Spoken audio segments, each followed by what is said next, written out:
We'll introduce the third topic under this model theory of demand, that is theory of consumer behavior today.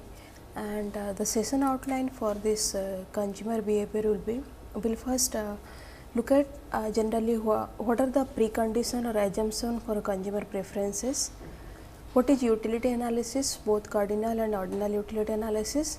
Then we'll discuss about the indifference curve, budget line and the consumer equilibrium. So, if you remember in the very first class we talked about the optimization problem of all the market agents or all the economic agent. So, like for producer always the optimization problem is to optimize or maximize the output. Similarly, for the consumer always is optimization problem is to maximizing the total utility or the maximizing the total satisfaction when he or she consumes the various goods and services. So, the today's focus in on consumers optimization problem, because we are talking about specifically the theory of consumer behavior. And what is consumer optimization problem? Consumer optimization problem is to maximize the satisfaction from his limited money income or the limited budget available to him, how he can maximize the total satisfaction from the various goods and services what he consume. Now, what is the constant over here? The optimization problem is to maximize the satisfaction, but the constant over here is to the income constant or the budget constant, because whatever the consumer wish to buy, it is not possible always, because there is always a value associated with each of the goods and services, and there is a money income required to consume the different goods and services. So, the optimization problem is to maximize the satisfaction or the maximization of the utility by consuming various goods and services, and here the constant is the spending on the goods should be exactly equal to the consumer's money income. Now, what are the assumptions to be practiced here? We assume that when the consumer are making decision regarding consumption of goods and services, we assume that the buyers are completely informed about the range of products available. What are the products available in the market, then what is the market prices of all the products, like what is the value of the products.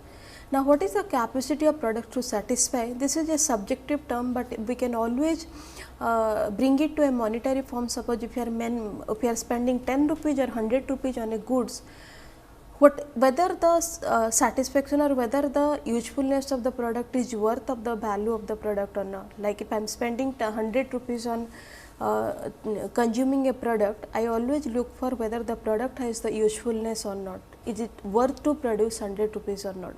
So, the first the consumer or the buyers has to be information about all the products available in the market, what are the market prices available for all the products, or at what price all the products are available, the capacity to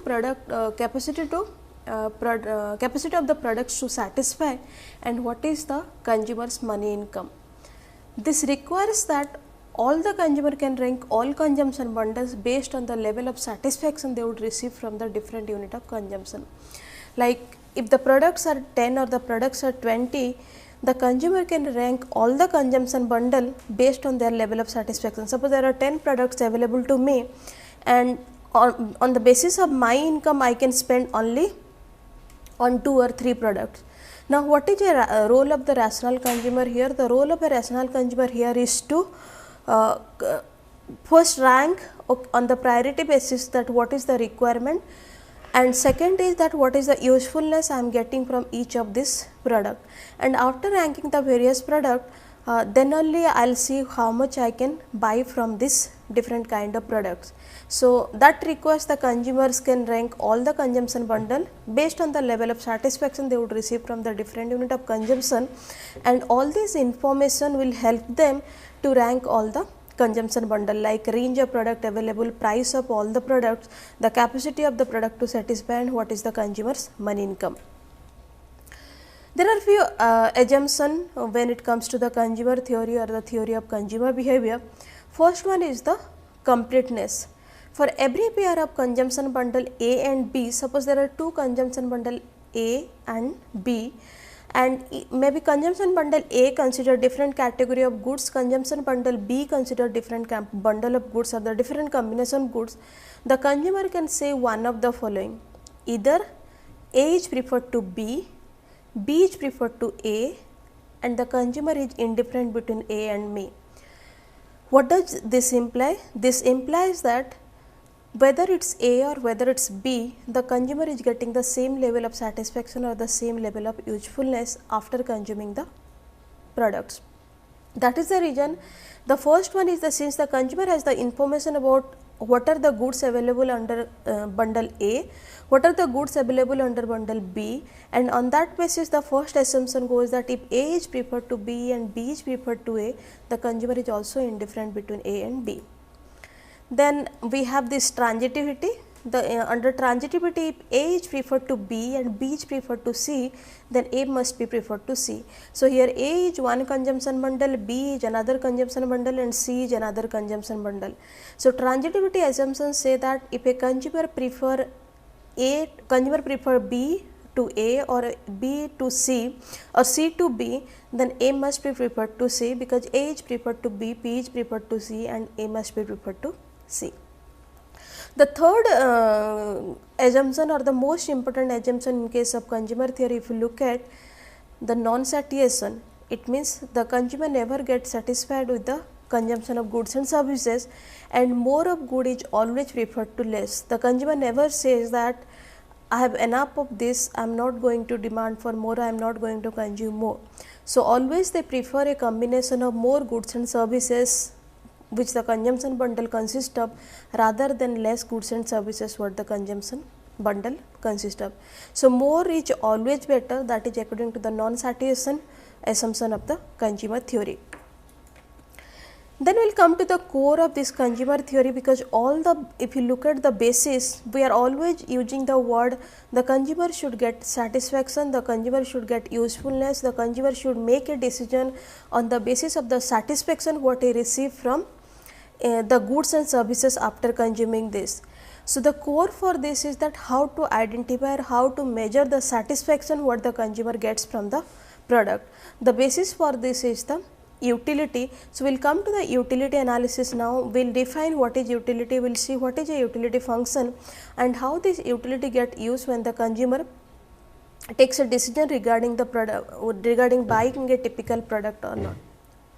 So, utility is the benefit what the consumer gets from goods and services they consume. So, when they consume a goods and services, whatever the benefit or whatever the usefulness of the product, that becomes as the utility. So, basically it is a numerical score representing the satisfaction that a consumer gets from given consumption basket. So, it is like if I have a consumption basket which consists of 10 goods, after consuming the consumption basket, if I am able to give a numerical score, or if I am able to identify what is the benefit associated with the consumption basket, then the consumption basket has the utility. So, basically this is the benefit what the consumer gets from goods and services after consuming, and generally you can convert it to a numerical score which represents the satisfaction that a consumer gets from a given consumption basket. So, if we could take an example, if buying 3 copies of books give more happiness than buying a shirt, it can be said that books give you more utility than shirt, right. There are 2 food items, and if you are food item A and B, if you get more satisfaction in A as compared to B, you can always say that A has more utility than in compared to B, but this utility is always a relative concept. It is not that all the consumer they are going to get the same level of utility by consuming A. Maybe some consumer they get more utility when they consume B, and for them B is always having a major more utility as compared to the A.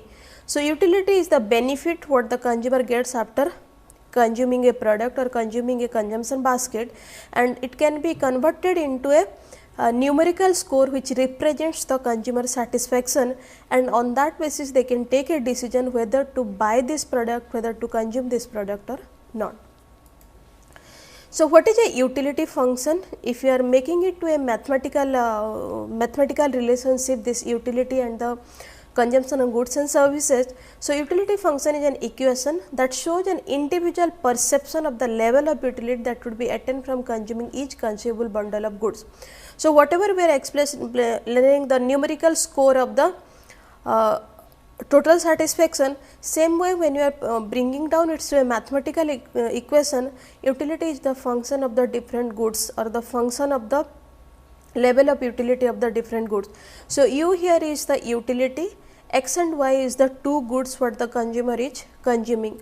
So, the total utility what the consumer is getting is the utility of the x and utility of the y, or we can always say that this is the satisfaction what the consumer gets after consumption of both the goods, that is x and y. There are two ways to measure this utility. One is cardinalist approach and second one is the ordinalist approach. So, when utility can be measured in subjective unit according to the cardinalist approach, and according to ordinalist approach, utility cannot be measured, but can rank only in order of preferences. So, in case of cardinalist approach, the core is again utility can be measured, utility can be quantified, whereas in case of ordinalist approach, utility cannot be measured, rather it can be ranked in the order of the preferences. The unit by which we can measure the utility under cardinalist approach is utils, that is called utils. The unit of measurement under cardinalist approach is util, whereas in case of ordinalist approach we cannot quantify it or we cannot measure it, rather we can rank them in the order of the preferences. Like if you are taking the example of maybe having food in different restaurant. Now, how it works for both the cardinalist approach and the ordinalist approach? In case of cardinalist approach, I can say if I have taken food in 3 different restaurants, I can say okay, after having food in restaurant 1, I get 10 units of utils, after having food in restaurant 2, I get 12 units of utils, and after having food in restaurant 3, I get 8 units of utils. This is cardinalist approach. But how this example can be taken in the ordinalist approach?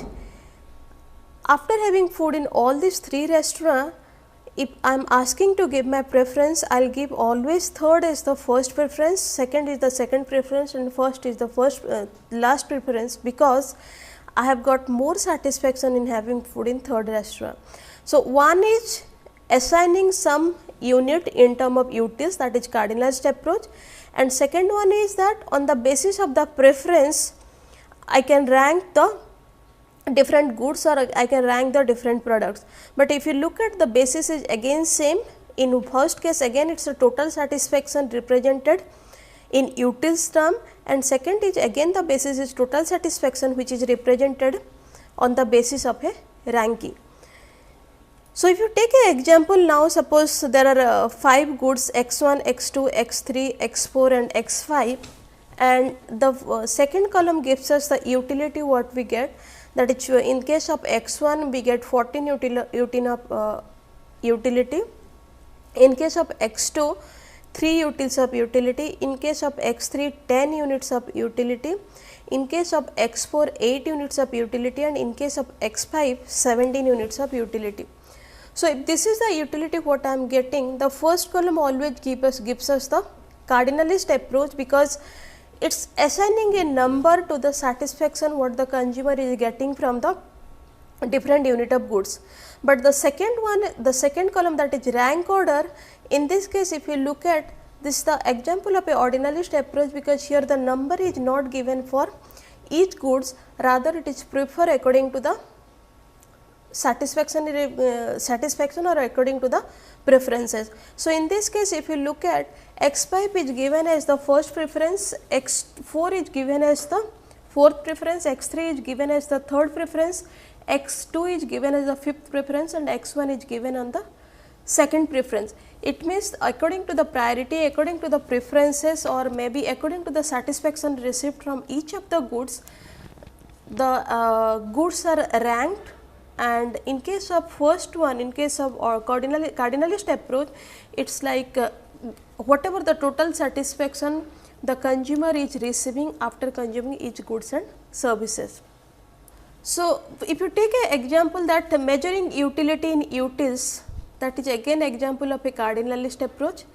Like if you are taking the example that Jack derives 10 utils from having one slice of pizza, but only 5 utils from having a burger, this is the example of a cardinalist approach.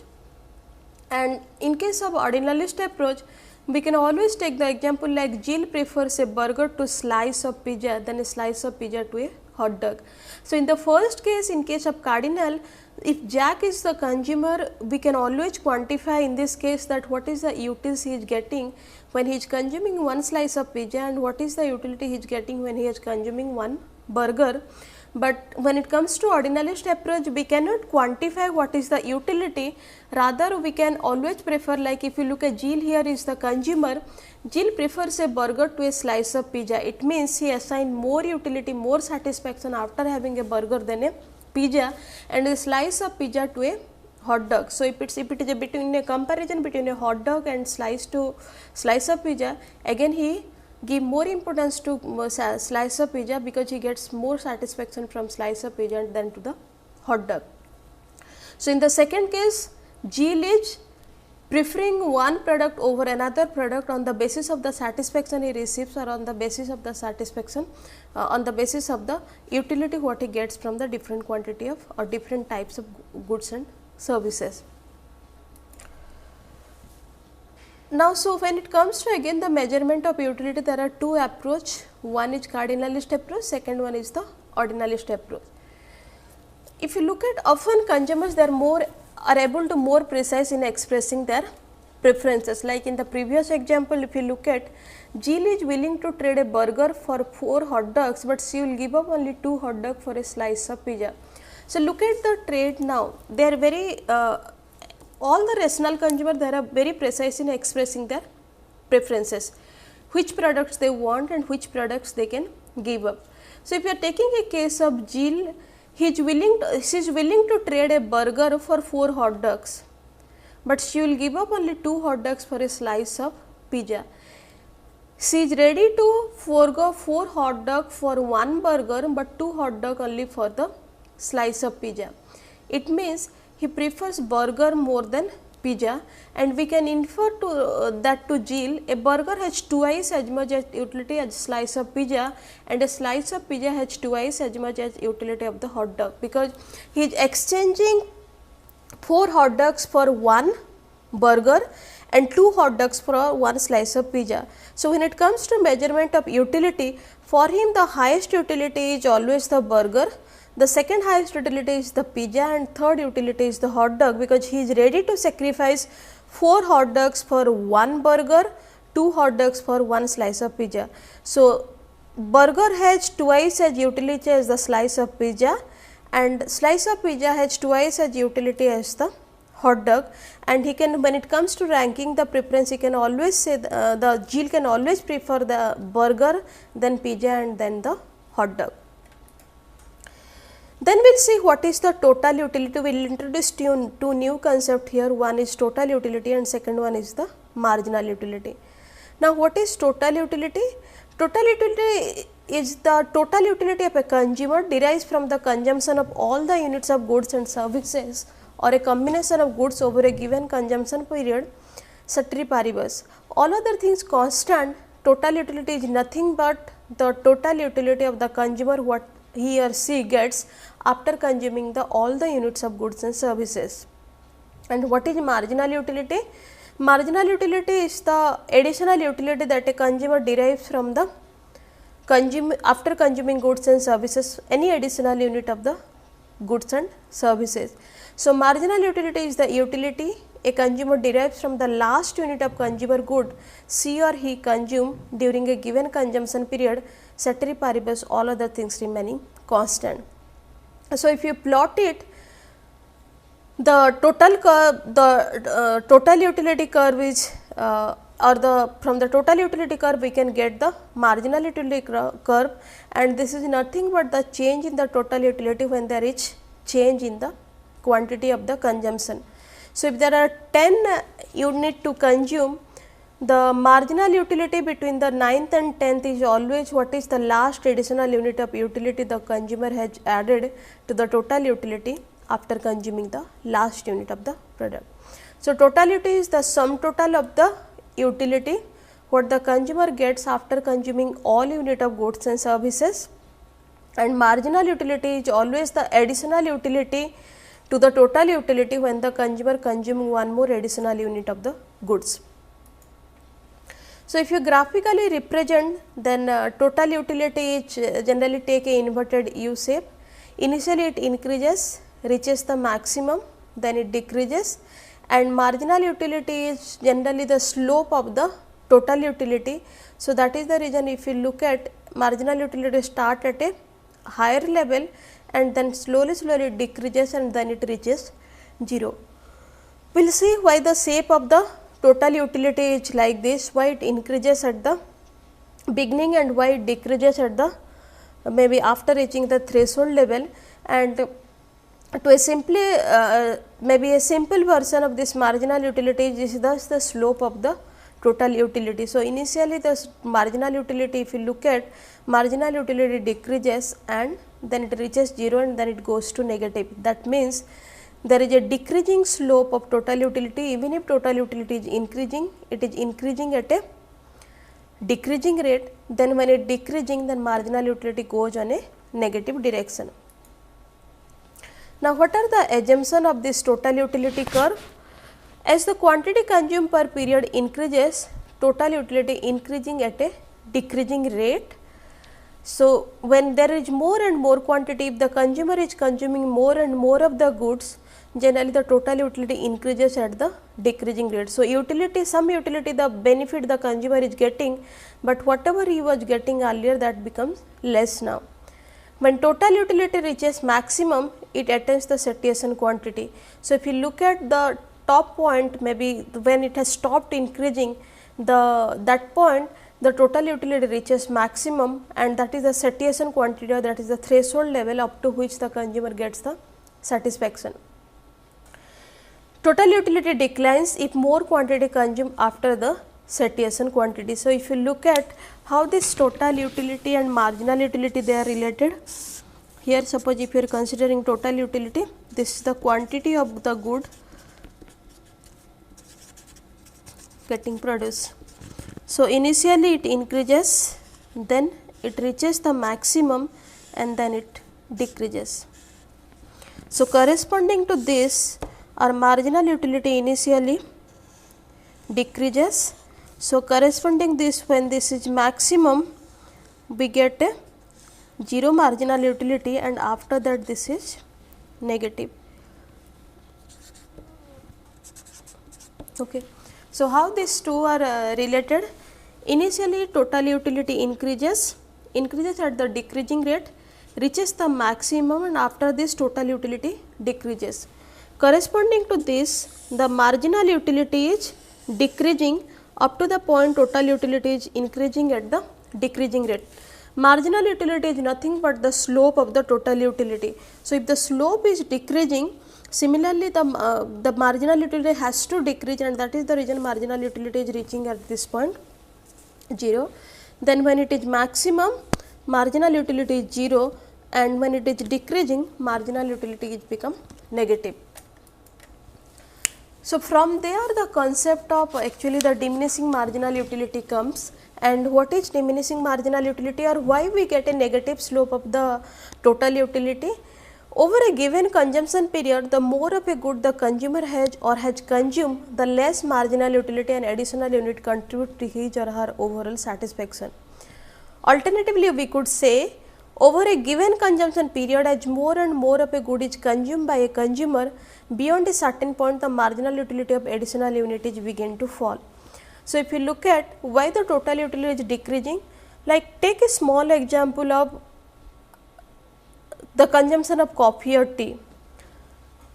Maybe when you take the first cup of tea or first cup of coffee, you get a maximum usefulness or the maximum satisfaction from this product. Then when you have the second cup of coffee, again you get some amount of the benefit or some amount of the satisfaction. But if you compare between the first cup of the tea of the day and the second cup of the tea of a day, then again there is a difference, because whatever the satisfaction you have got in the first cup, you will not get in the second cup. Then maybe again it happen, again you are going to have the third cup of tea or third cup of coffee within a specified time period. So, if the time period is fixed and the same amount of product you are having, then whatever the satisfaction you are getting at the initial consumption, you are not getting that in the following consumption when you are having more and more of that. Similarly, if you can take an example of watching a movie or reading a book. When you first time read a book, you get a maximum utility because this is a newer one and you get to know all the things in a new version. When you watch a movie for the first time, again you like it most. Maybe you have liked something, that is the reason you are watching the movie for the second time, third time or so on, but whatever the satisfaction you have got or whatever the utility you have got in the first unit of consumption, that is always higher. And when you are going on watching the same movie, watching the same book or maybe consuming the same product, the marginal utility goes on decreases and finally it reaches a 0. So, at a point of time you can say that I am not going to have any more tea today because I have had enough. At any point of time you can say that I am not going to watch this movie for next 3 months, next 1 year, next 2 years because I have watched it for 10 times or 12 times. Or I can say that, you can say that I am not going to read this book for next few weeks because I have had enough in last few weeks. So, if in a specific time, specific product, the utility decreases when we are consuming more and more of it. Now, what are the preconditions in which case the law of diminishing marginal utility is valid?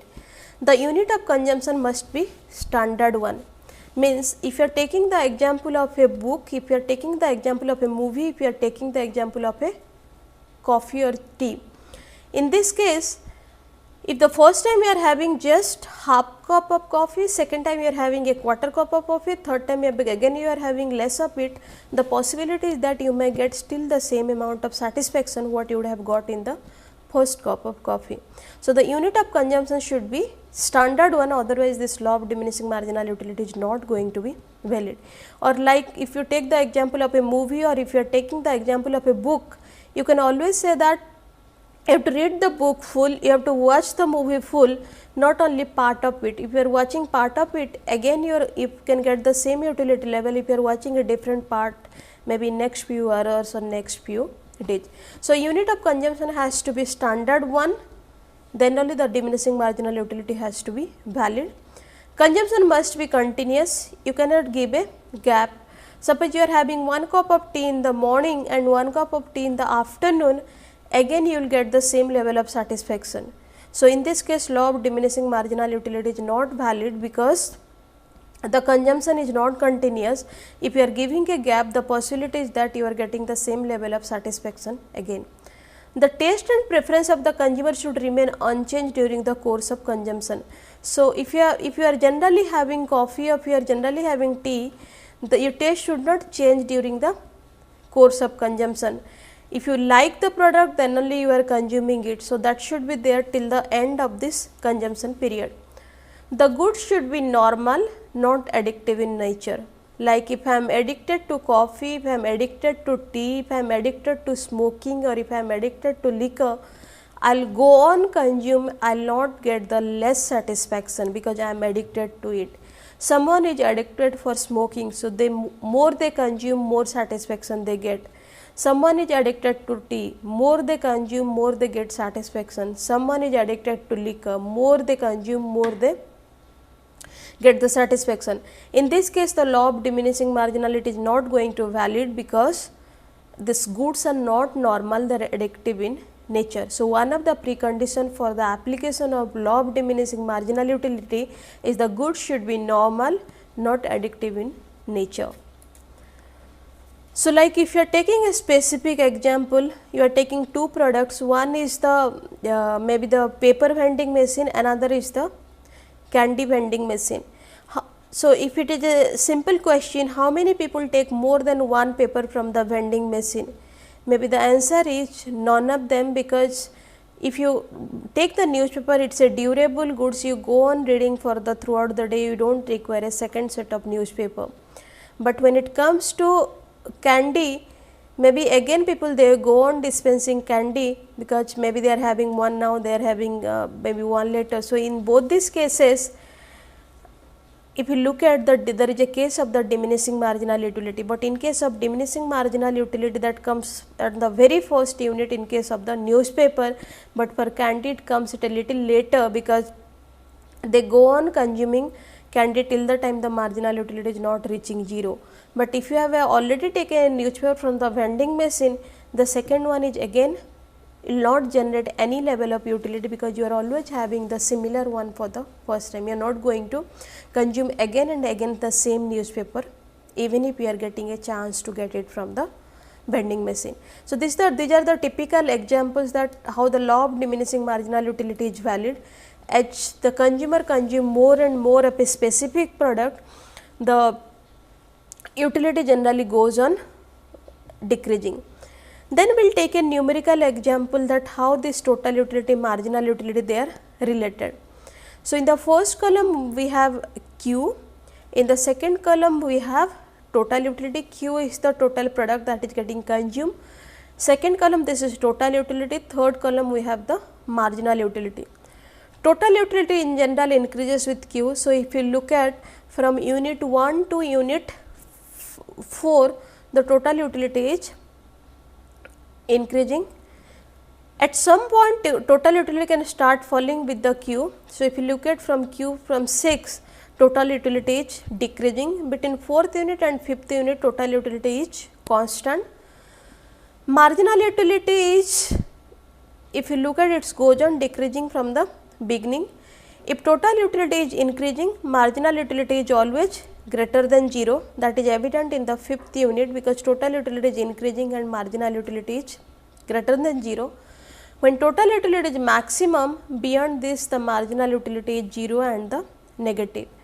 So, from Q is equal to 1 onwards, marginal utility is declining, which follow the principle of diminishing marginal utility. As more and more of a good are consumed, the process of consumption will at least at the same point yield the smaller and smaller addition to utility. So, if you look at between after consuming the first unit, in the second unit the additional utility is just 7 units, that is marginal utility. When it comes to third unit again the marginal utility is 5. When it comes to fourth unit marginal utility is 3. When it comes to fifth unit marginal utility has become 0, and in case of sixth and seventh unit there is negative marginal utility. It means when you are consuming more and more you are getting a negative utility which leads to negative marginal utility. And this is the evidence of law of diminishing marginal utility. Initially when total utility increases, marginal utility decreases. When total utility is maximum, marginal utility is 0, and when total utility is decreasing, marginal utility goes to the negative segment and the consumer get a negative marginal utility from it. Then we will come to the ordinal utility analysis, and this ordinal utility analysis is through the indifference curve, and the basis of ordinal utility analysis is that the consumer is not assigning any utils, rather they are ranking on the basis of their preferences. So, indifference curve analysis is part of the ordinal utility analysis. And what is indifference curve analysis? Indifference curve is one. It is the locus of points of different combination of goods which gives the equal level of satisfaction to the consumer. So, whatever the combination between two goods, it gives the equal level of satisfaction to the consumer. So, it is a technique how choices between two alternatives are made, because it gives a exposure to the different combination what the consumer can consume. So, it is a locus of point representing different bundle of goods, each of which yield the same level of the total utility. So, it defines the combination between two or more goods that gives the consumer the same level of satisfaction, and it is negatively sloped and convex. Let us take an example of indifference curve or how we can draw the indifference curve. So, we are saying these are two goods, suppose consider x and y, x is food and y is clothing. So, there are different consumption basket which gives different combination of food and the clothing. So, suppose we consider this as the market basket or consumption basket. We take the one is food, second one is clothing, then A, B, D, E, G and H. What are these A, B, D, E and G, H? These are the different consumption basket which consist of different combination of food and clothing. So A has 20 unit of food and 30 unit of clothing. B is 10 unit of food and 50 unit of clothing. D is 40 unit of food and 20 unit of clothing, and E is 30 unit of food, 40 unit of clothing. G is 10 unit of food and 20 unit of clothing, and H is 10 unit of food and 40 unit of clothing. Now let us see how, when we put it in a graph, how it looks like or how we can draw a indifference curve.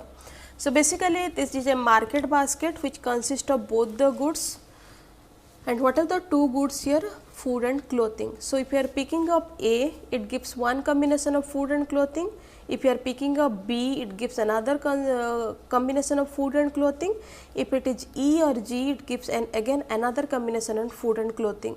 The consumer can take a decision whether they have to consume the basket A, whether they have to consume the basket C, or whether they have to consume the basket H. It depends on their preference that how much quantity of food they require and how much quantity of clothing they require, and it always different for the different consumption, because different consumer, because their consumption needs are different. So let us graphically see how we can plot this indifference curve with the help of different combination of two goods and with the help of the different consumption basket.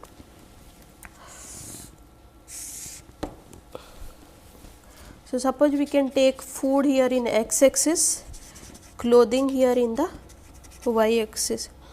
We will take 10, 20, 30 and 40. Here also we can take 10, 20, 30, 40 and 50. So combination say A is 20 unit of food and 30 unit of clothing, combination A. Combination B say 10 unit of food and 50 unit of clothing. Combination D say 40 unit of food and 20 unit of clothing. Combination E says 30 unit of food and 40 unit of clothing. Combination G say 10 unit of food and 20 unit of clothing, and combination H say 10 unit of food and 40 unit of clothing. Okay. So if you look at, then here we have 5 different combination A to H. So if you consider this as the two kind of box, in this segment A will be more prefer if someone is at the point of G, because A gives us more of goods and more of both the goods, food and clothing. But if someone is in the segment E, they will always prefer E rather than A, because E gives us a better quantity of both the goods and services. So if you join now point B, point A and point D, this is one indifference curve. Now what is the basis of this indifference curve? Any combination G and H, they will prefer G and H than A. Any consumer, if they are between G and H. Any combination between E and above here, any other combination, they will prefer not A rather than the other combination, because that gives more quantity of both the goods. So between these 3 points now, B and A and D, the consumer will remain indifferent, because even if at this point B, the consumer is consuming more of cloth and less of food. In case of D, the consumer is again consuming more of food and less of clothing, and between and this combination A, the consumer is consuming moderate amount of both food and clothing. So this is 20-30, this is 10-50 and this is 40 and 20. So, between these three combination the consumer will remain indifferent whether it is point B, point A and point D, whatever the combination between food and clothing, whether it is 10, 50, 20, 30 or 40, 20, the consumer gets the same level of satisfaction. So, U1 is known as the indifference curve which gives the same level of satisfaction irrespective of the whatever the quantity of food and the clothing. So, that goes with our basic philosophy of the indifference curve. The locus of different points which gives the equal level of satisfaction, and what are the locus of different points and what are the different points implies, the different points imply different combination of goods and services. So, in this case there are two goods, food and clothing, and if you look at in the indifference curve we got 3 points which gives 3 different quantity combination of food and clothing, but it is at the end it gives the same level of satisfaction to the consumer. The consumer can remain indifferent between point B, point A and point D, and that is the reason it is known as the indifference curve, because indifference curve is generally in the consumer generally the consumer is remain indifferent between all these points in the indifference curve, because irrespective of the combination chosen they are getting the same level of satisfaction. Now, we will say what are the different properties of the indifference curve.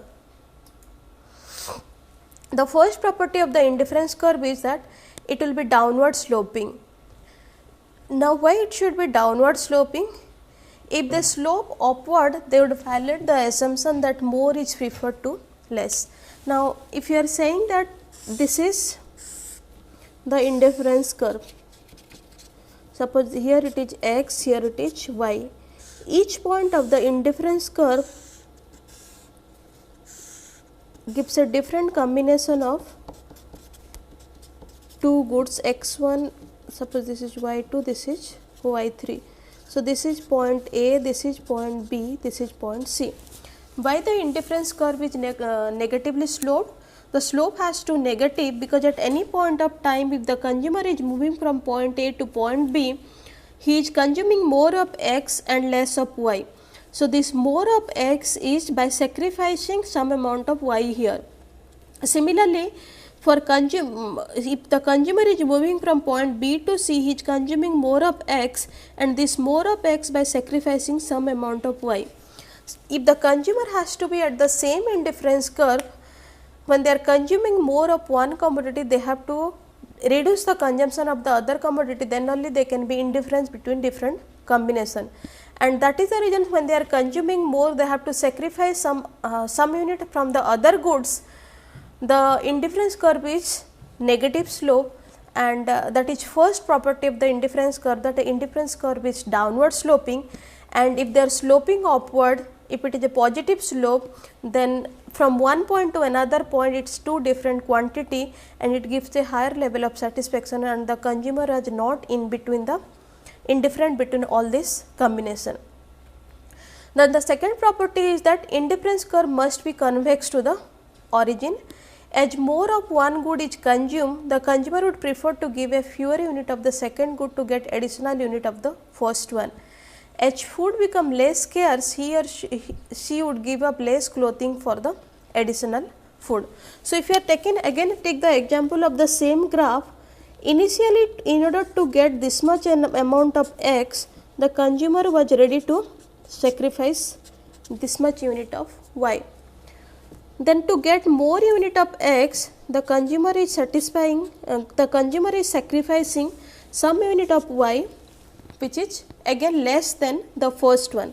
It means when you are consuming more and more of x in exchange of y, initially this del y is on a higher side, but when going on consuming the same unit by sacrificing the other one, then it slowly this del y decreases, and that is the reason the slope decreases. And if you are taking the typical example of food and clothing again, when the consumer has enough of food and still if he is getting more food in exchange of clothing, the trade off between the clothing and food, and the whatever the amount of clothing he is going to sacrifice, that will become less and less when he is going to consume more and more of the food. So, initially the consumer is ready to sacrifice more amount of the other good in order to get one additional unit of one of the good, but slowly when he is going on consuming more of one good, that takes less amount of sacrifice, less amount from the other goods. That is the reason the slope goes on the rate of change in the slope is decreasing and indifference curve is convex to origin. There are two other properties of indifference curve. The first one is two indifference curve cannot intersect each other. Now, if you take the example of two indifference curve, why they cannot intersect each other? Suppose this is y, this is y, this is x, this is our indifference curve 1, that is IC1, and this is our indifference curve 2, IC2. Now, why they cannot intersect each other? Point A corresponding to also IC1 and corresponding to IC2. So, suppose if you are taking a different point, suppose B and C, this is not following our the basic transitivity assumption that at any point of time, if A is preferred to B and A is preferred to C, B also preferred to C. That is not going to happen, because if A and B, if we are considering under one indifference curve, maybe A is preferred to B, but in case similarly if A and C in the second indifference curve IC2, A is preferred to C, but B cannot be preferred to C, because C is lying on a lower indifference curve which gives less unit of a combination of goods and services. That is the reason two indifference curve cannot intersect each other, because the level of satisfaction between two points are different even if they are lying on the same indifference curve. So, that takes our third property of indifference curve, that two indifference curve cannot intersect each other, because it violates the basic assumption of the consumer theory. Then the fourth assumption is higher indifference curve gives a higher level of satisfaction. So, this we can explain through a indifference map which generally consists of different indifference curve of different quantity of good x and y. So, to describe the preference of all combination of goods and services, we have set a indifference curve and indifference map, and when there is an increase in the quantity of good and goods and both the goods quantity x and y, the indifference curve shift to the right. Let us see how through this indifference map we can prove our fourth property of indifference curve, that is higher indifference curve gives a higher level of satisfaction. So, suppose let us find out first the indifference map. We have IC1, we have IC2 and we have IC3. Now, suppose we take a point here and point here. This gives us one combination, this gives us the second combination, and this gives us the third combination. So, if you look at when you are moving from one indifference curve to another indifference curve, it gives, so suppose from point A to point B consists of more of both x and y, again between point B to C, again it consists of more of x and more of y. So, if the consumer is taking a point in C, taking the point C, since it is consumed more of both x and y, it always gives us a high level of satisfaction as compared to point B and point A, because when the consumer moves to a higher indifference curve, it helps them to consume more of both the goods and services, and that is the reason they are moving from, when they are moving from one indifference curve to another indifference curve, they are getting a higher level of satisfaction, and that goes with our fourth property of indifference curve, that higher indifference curve gives a higher level of satisfaction and lower indifference curve gives a lower level of satisfaction. Higher indifference curve consists of more of both the goods and lower indifference curve consists of less of both the goods. Then we will see what is the rate at which both the goods get substituted for one another. If you look at in the typical indifference curve, we have said that when they are consuming more of one good, they have to sacrifice some amount of the other good. How this is possible, or what is the rate at which the marginal rate of at which the both goods get substituted to each other, and the rate at which one good can be substituted for another is the marginal rate of substitution, and here the precondition is that we have to keep the utility level constant. So, the combination gets changed, but they have to in the same indifference curve, because we have to keep the utility remain constant. Now, what is marginal rate of substitution? This is the rate at which one good gets substituted for another goods while keeping the utility level remain constant. It is the negative of the slope of the indifference curve. It diminishes along the indifference curve as x increases and y decreases, and this is the ratio of marginal utility of goods and services.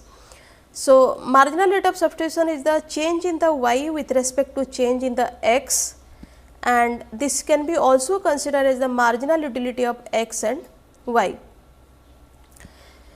The marginal rate of substitution diminishes along the indifference curve. As one consumes more of good x, they will be less willing to give up more of move of good y, and the relative price of good y increases, and that is the reason the indifference curve is generally convex to origin, because the marginal rate of substitution, which is generally the slope that diminishes along the indifference curve. So, this is the numerical example that how the marginal revenue generally decreases when you are moving from one to another. So, the combination A gives us 1 unit of x and 6 unit of y. When the move from combination A to combination B, combination X combination B consists of 3 unit of x and 3 unit of y. So, for additional 2 unit of x, the consumer is sacrificing 3 unit of y. When they are moving from point B to point C, for additional 1 unit of x, the consumer is sacrificing 1 unit of y, and for moving from combination C to combination D, for additional 3 unit of x, the consumer is sacrificing 1 unit of y. So, if you look at what is the rate of substitution, the rate of substitution is change in the y with respect to change in the x. So, in the first case this is 1.5, in the second case this is 1, and the third case this is 0.3. So, the marginal rate of substitution decreases when the same good is get substituted for the another good for typical time period. So, graphically this marginal rate of substitution is, if this is the indifference curve, graphically this is nothing but the slope of the indifference curve. So, moving from point this to point, this is the slope. So, this is del y, this is del x. So, marginal rate of substitution, the rate at which one good gets substituted between another. So, x, there is an increase in the x due to decrease in the, we have to decrease the y, and that is the reason the marginal rate of substitution is the del y by del x, and this is nothing but the slope of the indifference curve. And when we move further, you look at the slope, the change in the y and x is again smaller than the initial change in the y and x, and that is the reason the marginal rate of substitution goes on diminishing, and we get a convex indifference curve because of this. So, next we will see how this marginal rate of substitution is also equal to the ratio of marginal utility of x and y. So, marginal rate of substitution is the change in the y with respect to change in the x, and this is also the slope of the indifference curve, and when there is a increase in the x, that leads to decrease in the y. Now, what is the change in the utility when there is a decrease in the y? That is marginal utility of y multiplied by change in the y. And what is the change in the utility when there is a increase in the x? That is marginal utility of x multiplied by the change in the x. So, marginal utility of x multiplied by del x, marginal utility of y multiplied by del y, and if you simplify this, we get del y by del x is equal to mu x by mu y, which is the slope of the indifference curve, and this is again also the marginal rate of substitution. Then we will see what are the different type of the indifference curve. In the first case, if you remember, there are two types of good, one is substitute goods, another is the complementary goods. So, indifference curve with a different shape imply a different willingness to substitute for both the goods. So, perfect substitute is one when the marginal rate of substitution of one good is for the other is constant, because they are perfectly substitute to each other. It is like tea and coffee. So, 1 cup of tea is just equal to 1 cup of coffee. If someone is having 1 cup of tea, he has to reduce the consumption of the 1 cup of coffee. Like a person might consider the apple juice and orange juice is perfectly substitute, they would always trade 1 glass of orange juice for 1 glass of apple juice. And in case of complementary goods, when the indifference curve for the goods are shaped as the right angle. So, like if you have one left shoe and one right shoe, you are indifferent between having more left shoe or having more right shoe, must have one right for one left, and that is why we always get a pair of shoes, not one by one. Now, we will see what shape it takes when it comes to the perfectly complementary and perfectly substitute. So, in case of perfectly substitute goods, we get the indifference curve which is straight line, and both of them they are perfectly substitute to each other. So, one unit is the slope has to be constant. So, this is the slope, this is the slope, and so on, this is the slope. So, in case of perfectly substitute, the indifference curve is straight line, and in case of complementary, the indifference curve is right angle, because if you are considering x as the left shoe and y as the right shoe, if you have only one of left shoe, irrespective of how many right shoe you have, there is only one pair valid. Similarly, if you are having only one pair of right shoe, irrespective of whatever the pair of the left shoe, still it is only one point is valid.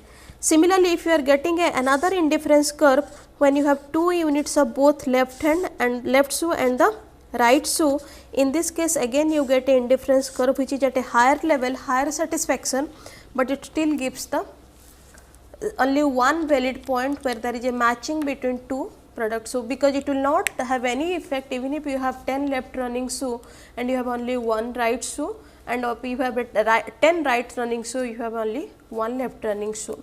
So, we will continue our discussion for the budget line, how the consumer reaches the consumer equilibrium, then the income substitution effect, and finally, the consumer surplus, which comes under the theory of consumer behavior in the next class.